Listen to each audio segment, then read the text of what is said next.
मैं इस वक्त आज़ाद कश्मीर के जंगलों में मौजूद हूँ और मेरा मिशन है इन जंगलों में मौजूद पाकिस्तान के सबसे बड़े और वज़नी सांप को ढूंढना, इंडियन रॉक पाइथन। यहाँ पर इनकी तादाद काफ़ी ज़्यादा है।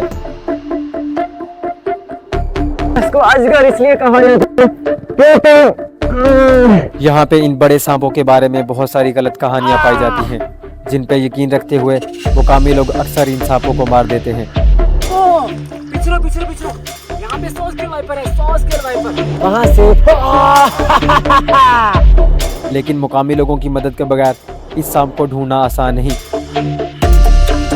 मेरा मकसद है मुकामी लोगों की मदद के साथ इन सांपों को ढूंढना और यहाँ के लोगों को एजुकेट करना।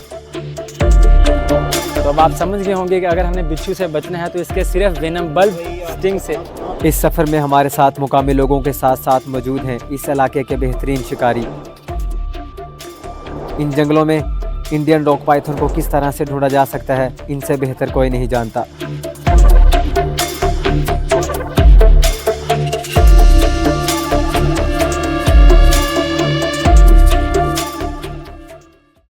पिछले 2 दिन से मैं और मेरी टीम भिम्बर नाला के साथ साथ सफ़र करते हुए बरनाला और छम के इलाके तक पहुंचे हैं।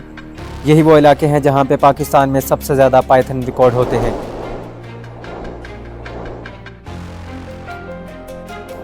कश्मीर के इस हिस्से में वाइल्ड लाइफ की कोई कमी नहीं। हमें रास्ते में जो मुख्तलिफ स्पीशीज़ मिलती गई, मैं यहाँ के मुकामी लोगों को इनके बारे में एजुकेट करने के साथ साथ इनके बारे में फैली तमाम गलत अफवाहों को ख़त्म करता गया।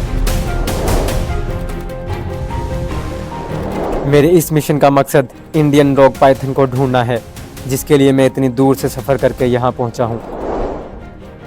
कई घंटों की मेहनत के बाद आखिरकार हमारी टीम ने एक पानी के तालाब के साथ मौजूद घनी झाड़ियों में इंडियन रॉक पाइथन को ढूंढ निकाला। ये हैबिटेट बिल्कुल हमारे इंडियन रॉक पाइथन का है। सामने पानी का आपको तालाब भी नजर आ रहा होगा। इंडियन रॉक पाइथन आपको ज़्यादातर पानी वाली जगहों पे नज़र आएंगे। झील, दरिया, तालाब और दलदली वाली जगहों पे ये सांप आपको ज़्यादा मिलेंगे, क्योंकि वहाँ पे मुख्तलिफ तरह के जानदार पानी पीने के लिए आते हैं और इस तरह इन सांपों के लिए शिकार करना आसान रहता है। हमारी 3 दिन की मेहनत का फल मिल चुका है। ये है हमारा इंडियन रॉक पाइथन। ये देखें।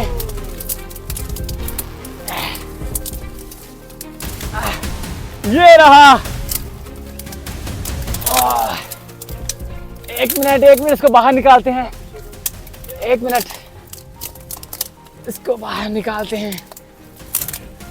ये सांप अपने धब्बेदार पैटर्न की वजह से इस तरह की झाड़ियों में और पथरीले इलाकों में कैमोफ्लेज रहते हैं। इसी वजह से इनको ढूंढना काफ़ी मुश्किल होता है।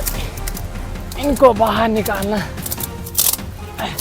जरा बच के, ये हमला करेगा, बच के। जरा बच के।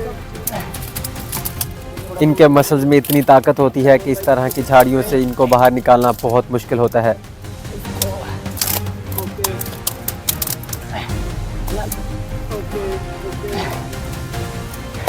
साइड पे।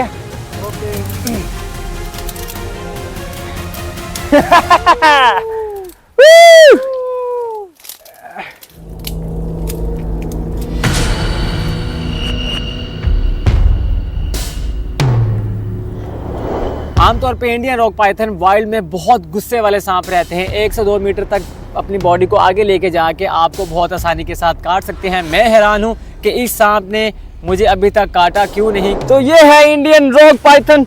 इसको एशियन रॉक पाइथन भी कहा जाता है। इसको ब्लैक टेल्ड रॉक पाइथन भी कहा जाता है। इसका साइंटिफिक नेम है पाइथन मोल्यूरस और ये पाइथनाइडी फैमिली से ताल्लुक़ रखता है।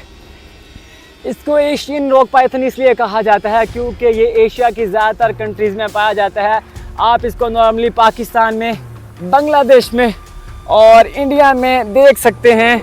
पाकिस्तान में ये ज़्यादातर भिम्बर, कश्मीर, चिन्योट और सियालकोट वगैरह के इलाकों में पाया जाता है।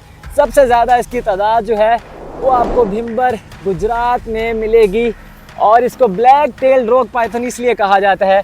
अगर आप इसकी टेल देखें तो इसकी टेल के ऊपर आपको ज़्यादातर ब्लैक स्पॉट जो है वो नज़र आएंगे। और रॉक पाइथन इसलिए क्योंकि इसकी स्किन के ऊपर आपको चट्टानों की तरह का पैटर्न नज़र आएगा, इसलिए इसको रॉक पाइथन कहा जाता है।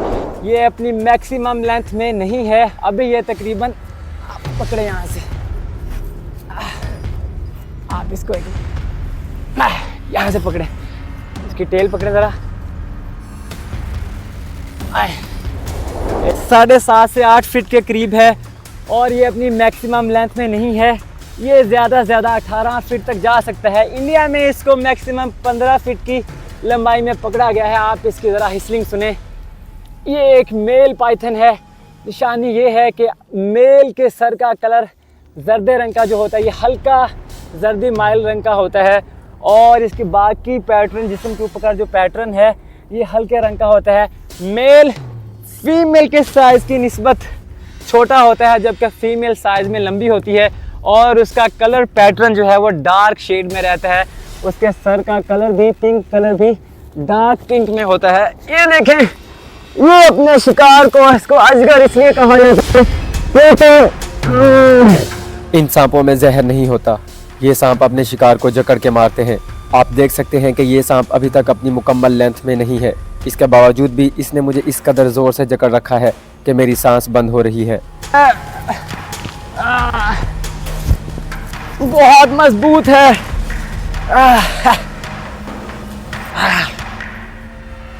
ये अभी इसने कुछ खाया हुआ है, इसलिए ये ज़्यादा एक्टिव नहीं है। मैं आपको बताऊं, इसके जबड़े आपस में जुड़े नहीं होते, इसलिए ये ज़्यादा बड़े से बड़े शिकार को भी पूरा निगल जाता है। मुर्गियों को, खरगोशों को, लोमड़ियों के बच्चों को, गीदड़ के बच्चों को और छोटी बकरियों को ये बहुत आसानी से खा लेते हैं। रोडेंट्स को तो ये छोड़ते ही नहीं हैं। ये देखें, आप इसकी ज़रा स्पीड चेक करें। यहाँ के मुकामी लोग इनको मारते नहीं हैं, इसलिए क्योंकि इन्वायरमेंट में वो इनकी अहमियत के बारे जानते हैं और गुस्सा इसलिए करते हैं क्योंकि ये पाइथन जब उनके पालतू बकरियों के बच्चों को खाते हैं या मुर्गियों को खाते हैं तो इस वजह से लोग इनको गुस्से में मार देते हैं। क्योंकि मैंने इसको अच्छी तरह से इसके मुंह के पास से भी पकड़ा, इसको सेंटर बॉडी से भी पकड़ा, इसको टेल के पास से भी पकड़ा, लेकिन इस सांप ने मुझे काटा नहीं। मुझे लगता है कि इस सांप को यहाँ के वाइल्ड लाइफ डिपार्टमेंट ने कहीं से रेस्क्यू किया और बाद में इसको यहाँ पे रिलीज़ कर दिया। इस वजह से ये अभी तक वाइल्ड में अच्छी तरह से एडजस्ट नहीं हो पाया। ये ओविपेरस स्नेक होते हैं। ऐसे सांप जो अंडे देते हैं उनको ओविपेरस सांप कहा जाता है। ऐसे सांप जो बच्चे देते हैं उनको विविपेरस सांप जो है वो कहा जाता है। एक फीमेल जो है 100 के करीब अंडे देती है ऐसी जगहों पे, ऐसी बिलों में जो कि वाइल्ड बोर्ड्स की बनाई हुई होती हैं, पोर्क्यूपाइंस की बनाई हुई होती हैं और ऐसी जगह पे जहाँ पे टेम्परेचर नॉर्मल रहे। फीमेल जो है अंडों की बहुत बेहतरीन तरीके से हिफाजत करती है। अंडों का टेम्परेचर मेंटेन करने के लिए इस तरह से कुंडली मार के बैठी रहती है और अपने मसल्स को फुलाती है, सुकेड़ती है। इसलिए इसके बॉडी के मसल्स की वजह से जो हीट पैदा होती है उससे भी अंडों का टेम्परेचर जो है वो मेंटेन रहता है। तो आपने इसकी ग्रिप चेक की थी, ग्रिप इसकी कितनी मजबूत है। आपको इसके नाक के पास बिल्कुल 2 सुराख नज़र आ रहे होंगे। इनको कहा जाता है हीट सेंसिंग पिट। तो इन्हीं हीट सेंसर पिट की वजह से ये अपना रास्ता भी देखता है अंधेरे में और अपने शिकार को भी बहुत आसानी के साथ ढूंढ लेता है। काफ़ी भारी है ये, तकरीबन 7 से 8 किलो का है और इसको मैं ज़्यादा डिस्टर्ब इसलिए नहीं कर रहा क्योंकि इसने फीड किया हुआ है। ज़्यादा डिस्टर्ब करूँगा तो ये अपनी फीड को बाहर निकाल सकता है। मैं आपको बताऊँ कि इसके 2 जो बड़े जबड़े हैं ये आपस में जुड़े हुए नहीं होते। यही वजह है कि ये अपने बड़े शिकार को बहुत आसानी के साथ निगल लेता है। मुर्गियों को, खरगोशों को, छोटे रोडेंट्स को ये उनके मुंह की तरफ से खाना शुरू करता है और फिर पूरा निगल लेता है। शिकार को एक बार निगल लेने के बाद ये सुकून से बैठा रहता है। इसकी मूवमेंट बहुत स्लो हो जाती है। तो पाकिस्तान में इसकी तादाद को ख़तरा इसलिए हो रहा है क्योंकि लोग इनको ख़तरा समझ के मार देते हैं और बहुत सारी गलत अफवाहें रखते हैं। ये देखें, मैं चाह रहा हूँ कि ये मुझे काट ले ताकि आपको अंदाज़ा हो जाए कि ये जहरीला नहीं है, लेकिन इसके दांत जो है काफ़ी तीखे रहते हैं, बिल्कुल एक आरी की तरह। इसलिए मैं इसको ज़्यादा डिस्टर्ब भी नहीं करूँगा और अब टाइम है इसको आज़ाद करने का। हर बार की तरह आज़ाद करने से पहले एक पप्पी तो बनती है। बाय बाय मेरे दोस्त।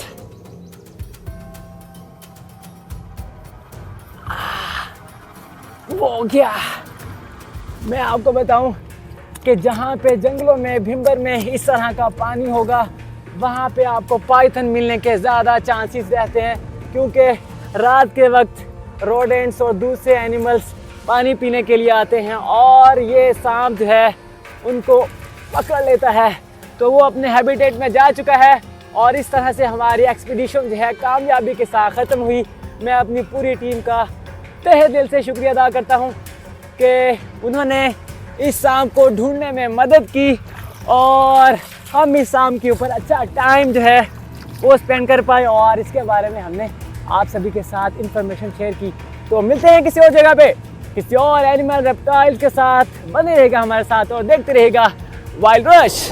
मुझे हमेशा वाइल्ड स्पीशीज़ के साथ काम करने में मज़ा आता है, जो कि एग्रेसिव अपना गुस्सा दिखाए, मुझे काटे, मुझे तंग करे। लेकिन इस इंडियन रॉक पाइथन ने मुझे इतना तंग नहीं किया, इस वजह से मैं इस इंडियन रॉक पाइथन के साथ इतना खुश नहीं हूँ।